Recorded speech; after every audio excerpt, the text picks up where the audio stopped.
ஐயோ இந்த பையன் வெளியே தான் நிக்கிறானா? டேய் தம்பி சாப்பிட்டியாயா?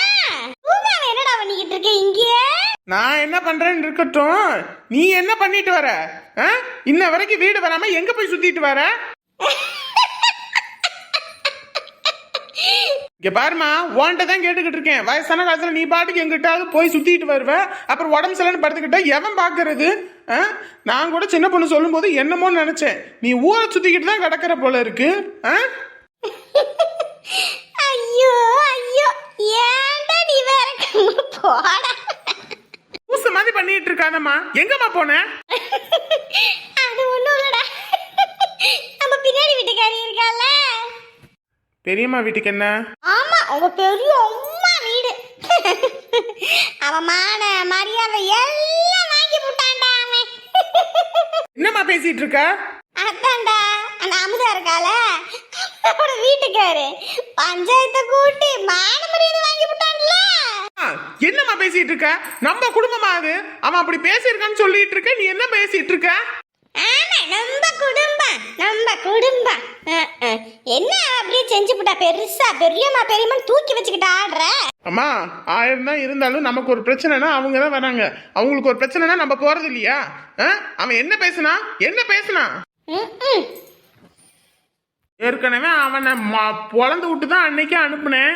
என்ன வேலை பண்ணா சொல்லுமா? இப்ப எதுக்குடா நீ துள்ளிக்கிட்டு திரியிற? அவன் என்ன உன் கூட பிறந்தவளா? இங்க பாரு, கூட பிறந்தாதான் அக்கா தங்கச்சின்னு அர்த்தம் கிடையாது. அவ என் பெரியம்மா பொண்ணு, என் ரத்தம் அப்படின்னும் போதும் அவ என்னுடைய அக்கா தான். நொக்கா வரும் நொக்கா, நான் பெத்தம் பாரு நொக்கா போடுறானா நொக்கா. போடா உள்ள. இங்க பாருமா, நானும் கொஞ்ச நாளா பாத்துக்கிட்டு தான் இருக்கேன். அவங்களுக்கு எது நடந்தாலும் நீ கொண்டாடிக்கிட்டு தான் திரியிற. ஏன் இப்படி இருக்கனே எனக்கு சத்தியமா தெரியலம்மா. நம்ம குடும்பமா அது? நம்ம குடும்பத்தை அவன் அசிங்கப்படுத்திருக்கான் வச்சிருக்கான்ற என்கிட்ட சொல்லியிருந்தா அவனை பிடிச்சி 4 போட்டு போட்டிருப்பேன்ல. இங்க பாரு, என்னைக்கு சொத்து பத்தெல்லாம் பிரிச்சோமோ அதுல இருந்தே அவங்க யாரோ நம்ம யாரோ தான். சும்மா இது பண்ணிக்கிட்டு இருக்காத, போடா முதல்ல உள்ள. நீ இப்படியே பண்ணிக்கிட்டு நாளை பின்ன நமக்கு ஒரு கஷ்டம்னா ஒருத்தனும் வரமாட்டான். அதுவே நாளைக்கு நீ செத்தினா கூட ஒருத்தனும் உனக்கு வந்து தூக்கி போட வரமாட்டான். போடா. ஏன் என் பையன் நீ இருக்கா, நீ போதாதா? அப்படியே பாத்துக்கிட்டே இரு, ஒரு நாள் நீ அனாதையா தான் கிடக்க போற. போடா. சின்ன பொண்ணு சொல்ற மாதிரி இந்த அம்மாவை தனியா விட்டுட்டு போனாதான் நல்லது போல இருக்குது. நம்மளும் பாவம் பாவம் பாவம்னு பாவம் பார்த்து வச்சா இது என்னென்ன வேலை பார்த்துக்கிட்டு இருக்கு. நம்ம குடும்பம் அந்த பழுபாவை அன்னைக்கே கையங்காலையும் முறிச்சிருக்கணும். நான் பாட்டுக்கு விட்டுவிட்டு வந்தேன்ல, அதுக்கு தான் இந்த வேலை பார்க்குறான் போல இருக்குது. என்ன நடந்துச்சு ஏது நடந்துச்சுன்னு தெரியல. விடியட்டும், அவனுக்கு இருக்குது கச்சேரி. என்னடா இது? என்ன எங்கிட்ட எல்லாரும் போனாங்கன்னு வேற தெரியலையே. பிள்ளைங்க 2 உள்ள இருக்குதுங்க. இவங்க எங்க போனாங்க? போனெல்லாம் வச்சுட்டே போயிருக்காங்க. போன் யாராவது ஒருத்தர் எடுத்துட்டு போனா கூட போன் பண்ணியாவது எங்க இருக்கீங்க என்ன இதுன்னு கேட்கலாம். இது வேற நமக்கு பழக்கம் இல்லாத ஊரு, எங்கன்னு போய் உங்களை கேட்கறது தேடுறது? வெளியே போற மாதிரி இருந்துச்சுன்னா ஒரு வார்த்தை இந்த இங்கதான் போறோம் எங்கிட்ட தேடாதீங்க, வீட்டோட இருங்கன்னு சொன்னா நம்ம பாட்டுக்கு இருக்க போறோம். எதுவும் சொல்லாம இவங்க பாட்டுக்கு போயிடுறாங்க. இப்ப என்ன பண்றது? வாமா பாத்து வா. எல்லாம் எங்க போனீங்க? ஒரு வார்த்தை எங்கதான் போறேன்னு சொல்லிட்டு போலாம்ல. நானும் வீட்டுக்கு வந்து தேடி தேடி பார்த்து எனக்கு சலிச்சு போச்சு. இந்த ஊர்ல எங்க போய் தேடுறது வைக்கிறதுன்னு எனக்கு தெரியல. கடைக்கு போனா அங்கேயும் வரல வைக்கல. நாங்க எங்கதான் போனீங்க எல்லாரும்? என்னாச்சு? அமுதா பொண்ணு முகமும் வாட்டமா இருக்கு, எல்லா முகமும் வாட்டமா இருக்கு. எதுவும் பிரச்சனையா? என்னத்த சொல்றதுப்பா, பெரும் பிரச்சனையாத்தான் ஆயிப்போச்சு. என்னம்மா? அமுதாவை கட்டினவன் இருந்தால அந்த பொறுக்கி பையன் பஞ்சாயத்தை கூட்டி மான மரியாதையை வாங்கணும்னு எல்லா வேலையும் பார்த்து விட்டான்ப்பா. எப்படியோ கடவுள் புண்ணியத்தில் அம்மா பேசுனதுனால எல்லா பஞ்சாயத்தும் முடிஞ்சுது. இல்லைன்னா எங்களை ஊரை விட்டு ஒதுக்கி வைக்கிற அளவுக்கு அவன் பண்ணி விட்டான்ப்பா. ஊரை விட்டு ஒதுக்கி வைக்கிற அளவுக்கு பண்ணானா? ஏன் ஊரை விட்டு ஒதுக்கி வைக்கிற அளவுக்கு நம்ம என்ன தப்பு பண்ணோமாமா? இந்த காலத்துல தப்பு பண்ணாதவங்களை தானமாமா தண்டிக்கிறாங்க. இப்படி ஒரு பிரச்சனை நடந்திருக்கணும், என்னை கூப்பிட்டுக்கலாம்ல, நான் வந்திருப்பேன்ல. அதுக்காக பேச வேண்டிய எல்லா பேச்சும் நான் பேசிட்டேங்க. என்னமா சொல்ற? அவனுக்கு எவ்வளவு திமிரு தெரியுமா? நம்ம மாப்பிளையும் நம்ம மாப்பிள்ளை குடும்பத்தையும் என்னென்ன வார்த்தை பேசுறான் தெரியுமா? அந்த பிள்ளைய அந்த அளவுக்கு பாடுபடுத்திட்டு நல்ல மாதிரி இப்ப வாழ வைக்கிறேன், என்னோட அனுப்புங்கன்றான். வந்துச்சு எனக்கு கோபம் பாருங்க.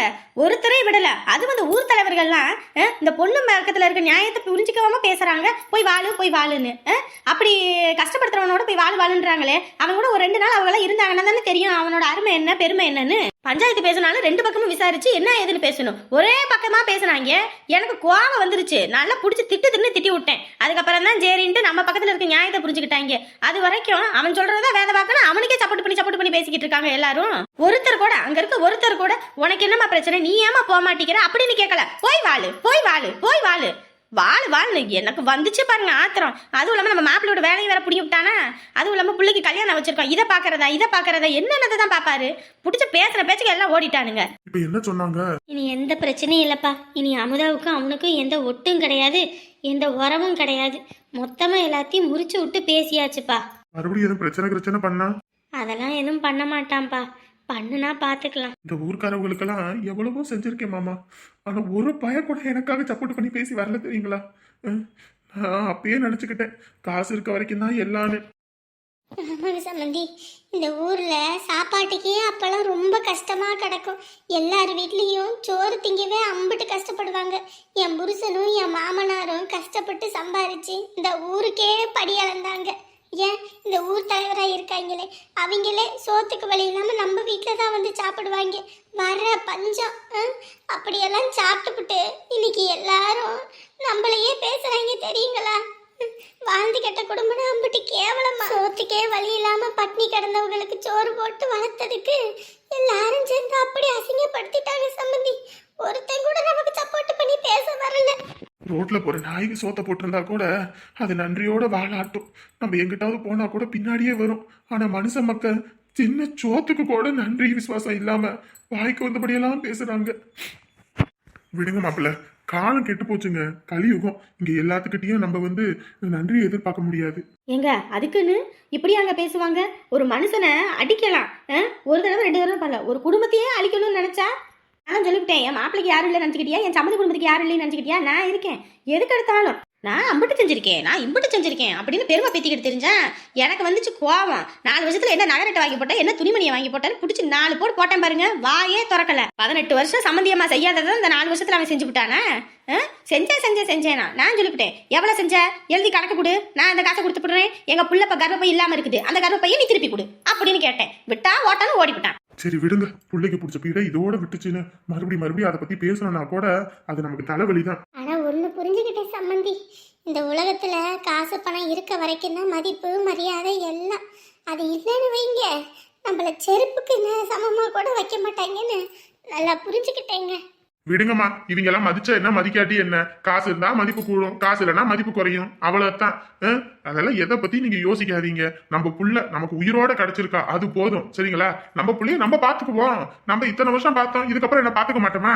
நம்ம நினைச்சா நம்ம பிள்ளைக்கு இன்னொரு கல்யாணத்தை கூட பண்ணி வைக்கலாம். எதுக்கு இவனை இது பண்ணிட்டு உட்காந்துருக்கணும்? இந்த காலத்துல எல்லாம் ஊர்ல 4 பேர் 4 விதமா பேசுவாங்க. அதெல்லாம் பார்த்தோன்னு வைங்க, நம்ம நிம்மதியா இருக்க முடியாது. அதாங்க நானும் சொல்லிவிட்டேன். ஊர்க்காரவங்க என்ன சொல்றாங்க, இந்த பிள்ளைய வாழை வெட்டியா கூட்டிட்டு போனீங்கன்னா எத்தனை நாளைக்கு சோறு போடுவீங்க, அதுக்கப்புறம் உங்களுக்கும் கஷ்டம் தானே அப்படி இப்படின்னாங்க.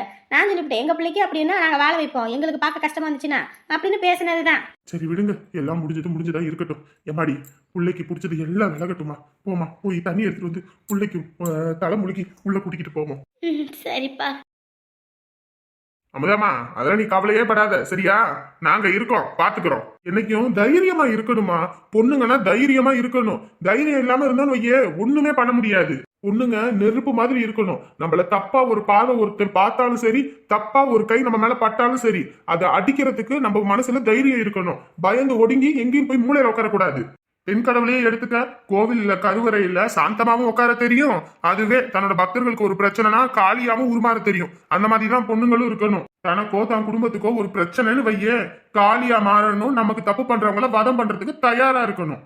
கொட்ட குனிஞ்ச காலம்லாம் போச்சு. இனி தலை நிமிர்ந்து நிக்கிற காலம். யார் வந்தாலும் என்ன பண்ணாலும் துணிச்சு நிக்கணும்.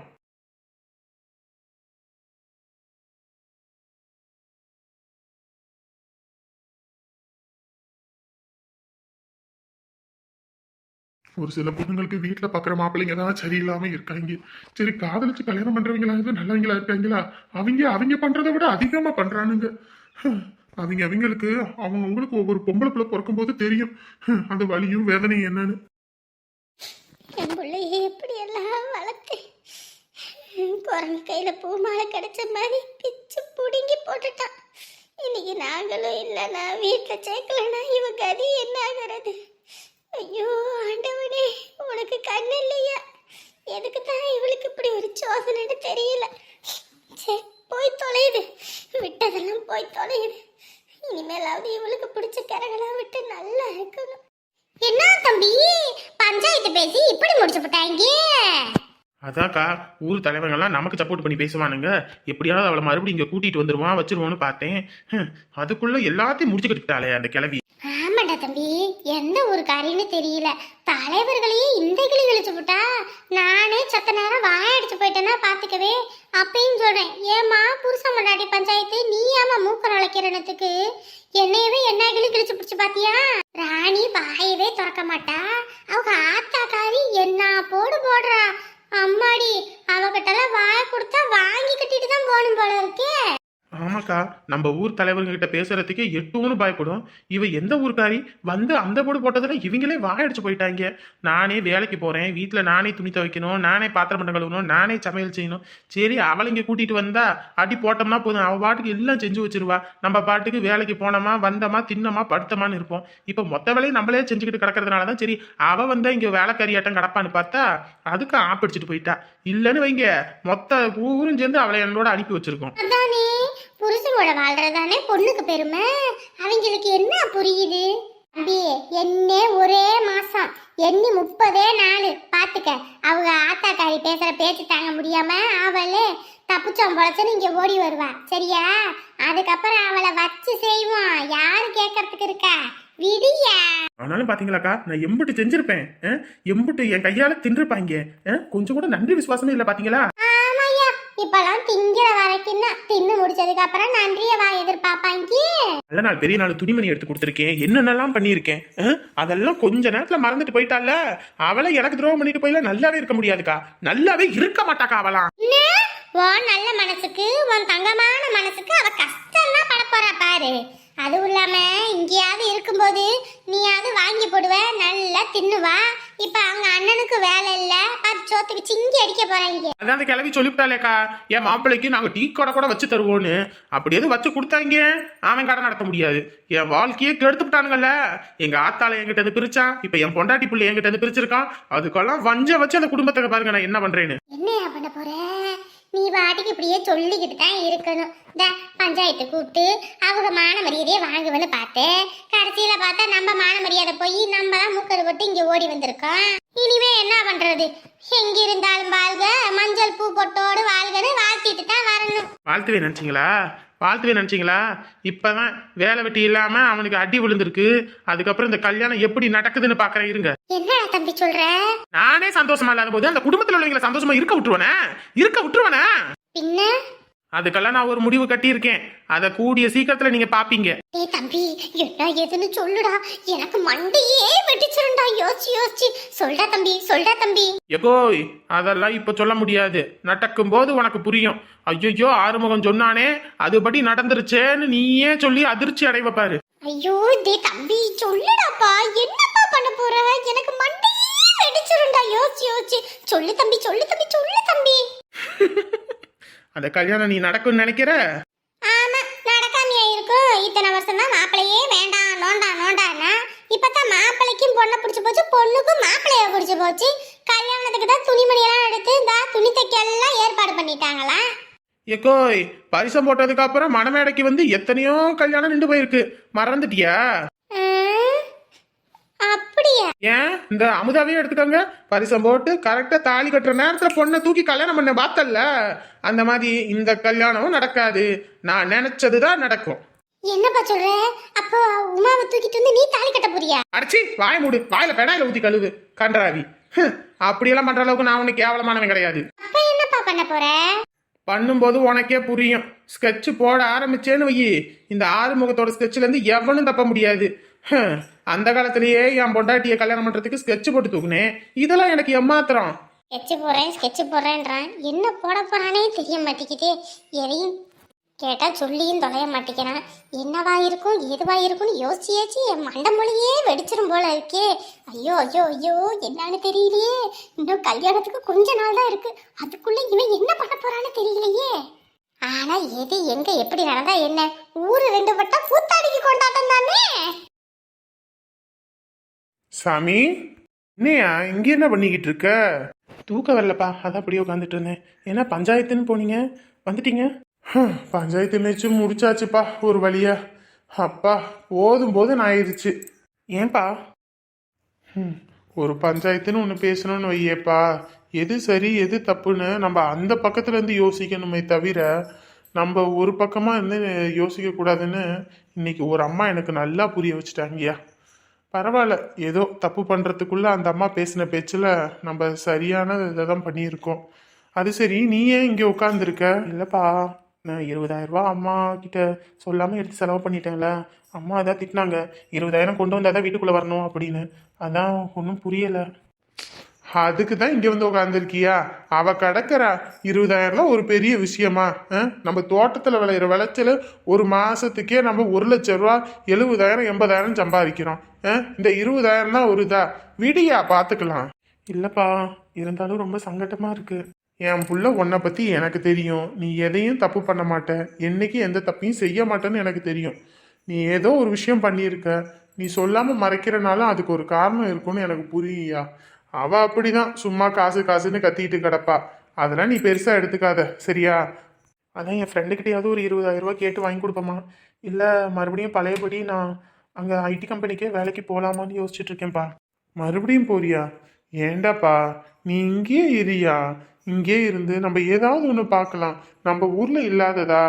இல்லைப்பா, மனசு ரொம்ப கஷ்டமாக இருக்குது. இந்த ஊரில் இருக்க இருக்க எனக்கு ஒரு மாதிரி இருக்குது. அதான் சரி ஊரை விட்டே போயிடலாம் போல தோணுது. இவரு அம்மானா திட்ட தான் செய்வாங்க, அதெல்லாம் நீ போய் பெருசாக எடுத்துக்கலாமா? பெற்றவங்க நம்ம திட்டுறாங்கன்னா ஏதோ ஒரு நல்லதுக்கு தான்.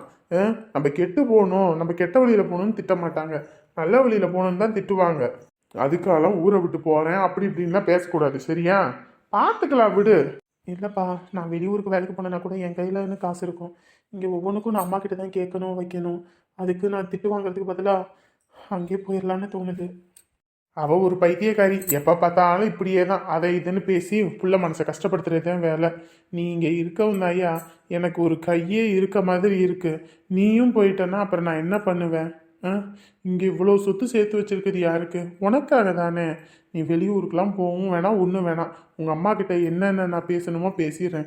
உனக்கு தேவையானதை நான் சரி பண்ணி தரேன், சரியா? அதுதான் இருந்தாலும் உன் கையிலையும் 15 இருக்கணும். ஆனால் அதையும் கொடுக்காம விட்டது ஏன் தப்பு தான். நான் அதுக்கு என்ன ஏற்பாடு பண்ணுறேன், நீ கவலைப்படாத. அதுக்குன்னு நீ ஊரை விட்டு போகிறேன், நமக்கு யாருக்கும் பாரமாக இருக்கிறோம் அப்படி இப்படின்லாம் நீ நினைக்காத. நாங்கள் யாரும் உன்னை அப்படி நினைக்கல. அதுக்காக மட்டும் இல்லைப்பா, உண்மையான காரணமே உமா வேற ஒருத்தர் கல்யாணம் பண்ணி இந்த ஊரில் இருக்கிறத என்னாலையுமே பார்க்க முடியாது. யாருக்கும் நான் பாரமாக இருக்கக்கூடாதுன்னு நான் போவோம்னு நினைக்கிறேன்.